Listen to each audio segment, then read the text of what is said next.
Hello everyone, my name is Desala. I'm a fashion designer and you are welcome to my channel.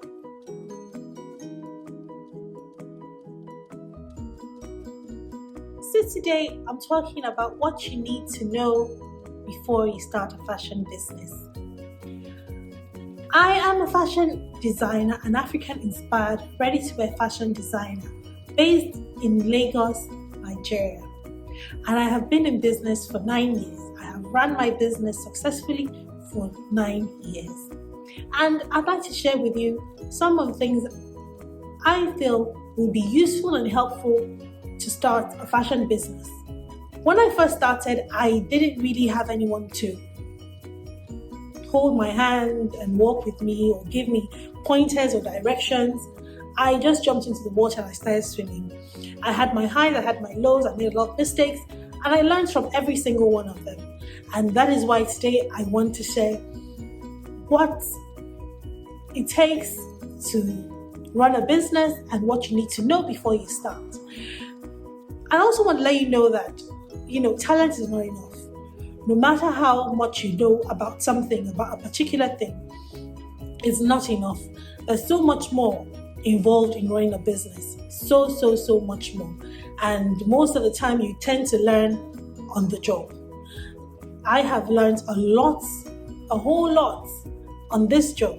I have learned so many things and I'm grateful for every single thing I have learned, and I can never ever trade it for anything in the world. So first of all, if you want to start a fashion business, you need to know what kind of fashion business you want to start.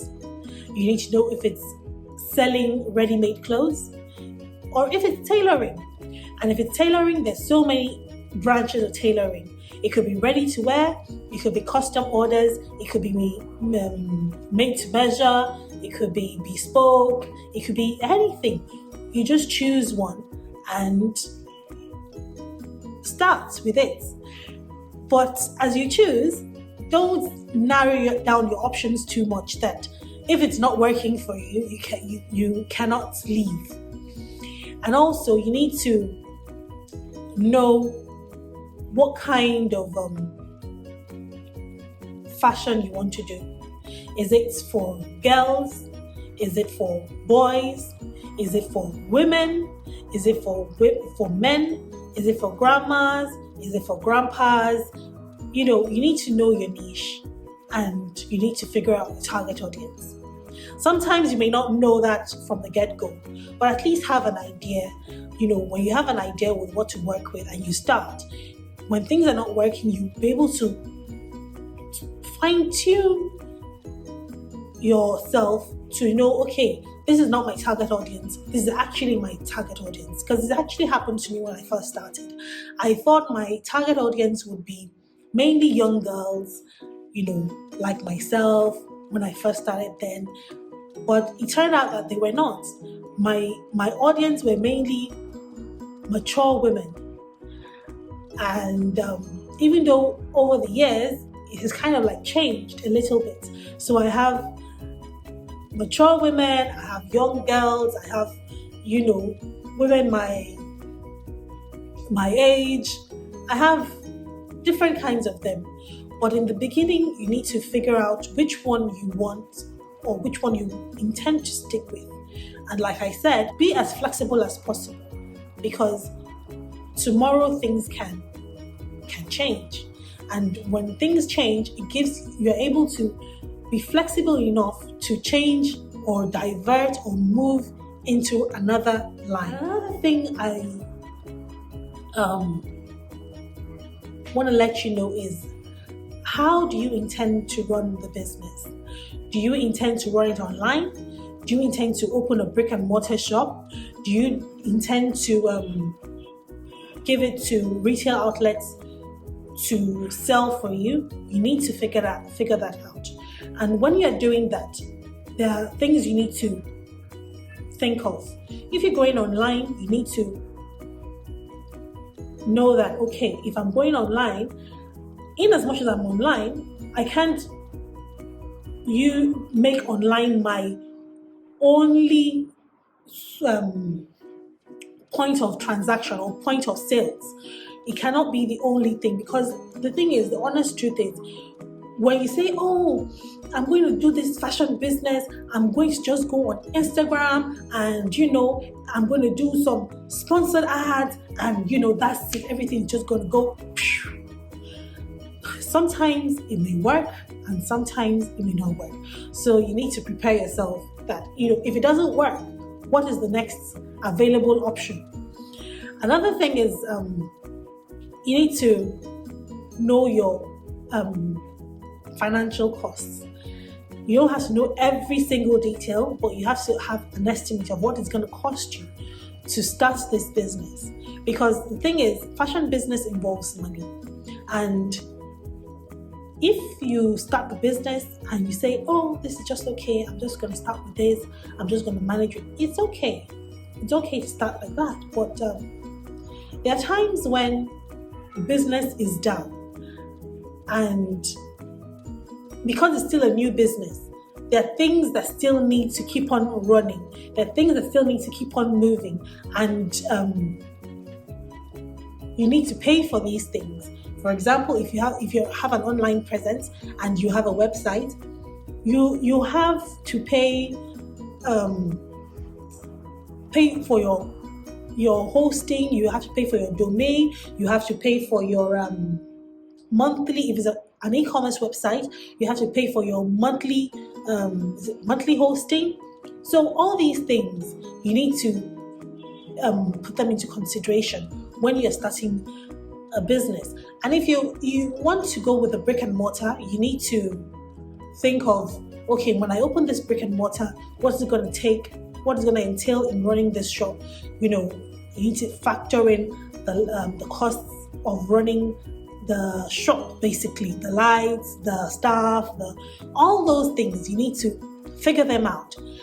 And the thing is, when you start a business, a lot of times it's always good to start small and then you grow from there. But if you have the capacity to just start big and keep on going big, well, that's fantastic as well.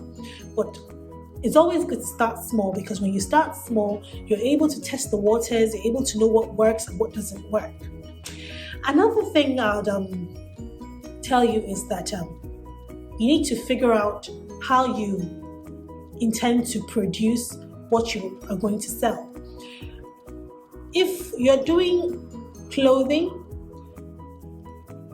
and you have chosen that you're going to do tailoring, custom orders, ready to wear, whatever it is, you need to figure out how you're going to go about your production. Do you intend to outsource? Do you intend to own your own factory? And as you are thinking about this, you also need to know how much it's going to cost you. If you're going to outsource to people to make for you, you need to know how much quantity is required for them to produce per garment. If you're going to have a factory of your own, a mini one, a medium-sized one, a large one, whichever one you want, you need to also know what it's going to cost you to run this factory. You need to find out your price points, because after you have found out the cost of if it's online, if it's a brick and mortar shop, cost of production, whether it's outsourcing or manufacturing it in-house by yourself, you need to know what your price point is, how much you're going to sell these things that you are planning that you have made and plan to sell. Your price point has to match your target audience. If you are selling clothes for children, you cannot put a price point for an adult garment. So you need to figure out your price point. You need to know how much you're going to sell each garment. And your price point, at the end of the day, it needs to be able to run your business. You can't price your garments. You can't price it down, or your product. You can't price it down because you're looking for customers. You want customers to come and buy from you, and when they come and buy, you you can't run the business because there's no money. There's no money. And honestly, it is frustrating. Because let me tell you something, those customers that have come to meet you because your price point is very low, the day you decide to increase your price point, those people will leave you. They won't even blink an eye. They will be out of the window. So you need to start right and start well. Know what your price point is. So when they come, when they say, okay, this price point is okay for me, they go along with you. And if it's not okay, that's fine as well. They move on to the next. And if you decide that in the future you want to increase your prices, those that have stayed with you with that price point that is okay for you, they are willing to adjust because by that time they know what they're getting, they know the value of your product, and they're willing to move along with you. Because the thing is, you can't in fashion you can't really hold customers. You can't hold customers. Hiring. How many people are gonna work for you? How many people you need to work for you?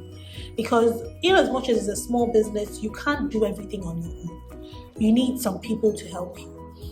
If you're manufacturing by yourself and you have a factory, a mini factory, a medium-sized factory, you need to consider how many tailors do I want to make to be sewing my clothes for me.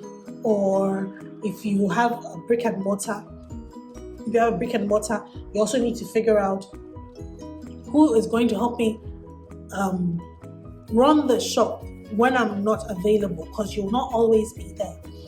And if you're always going to be there because it's a small business, that is also good.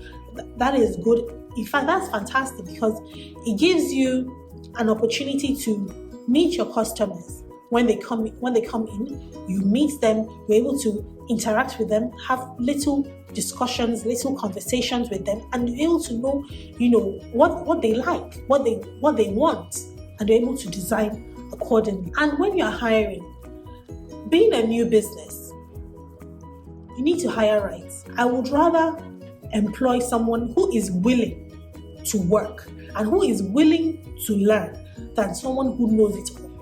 Someone who knows it all is not necessarily after your best interest. After you've done all these things, I'm sure you would have a brand name at the back of your mind. And if you don't, think of a brand name. Think of how to create a logo and begin to think of how to start to register your business. Register your business so that people can take you more seriously and your business can, have a long-term projection as well. Start creating a marketing strategy. And start building your brand. Another thing is learn from your mistakes. When you start a business, whatever kind of business, no matter how much you know, no matter how good you are definitely going to make mistakes. You're going to make mistakes with people. You're going to make mistakes in basically running the business. And the thing is, as you are making the mistake, immediately start learning from it. That is the only way you can grow as a business, only way you can grow as a business owner. The last and final thing is believe in yourself. Believe in yourself. No one will believe in you until you believe in yourself. Learn to encourage yourself as often as possible. Learn to give yourself that tap on the back. Don't wait for anybody to give you that tap on the back. Because when you wait, you'll wait for a long time. And even when you wait and you get it, you will always be waiting for someone to give you that tap on the back, and you will not always get it. So believe in yourself and encourage yourself as much as you can. So today I'm done, and thank you for watching, and I'll see you next week. Bye!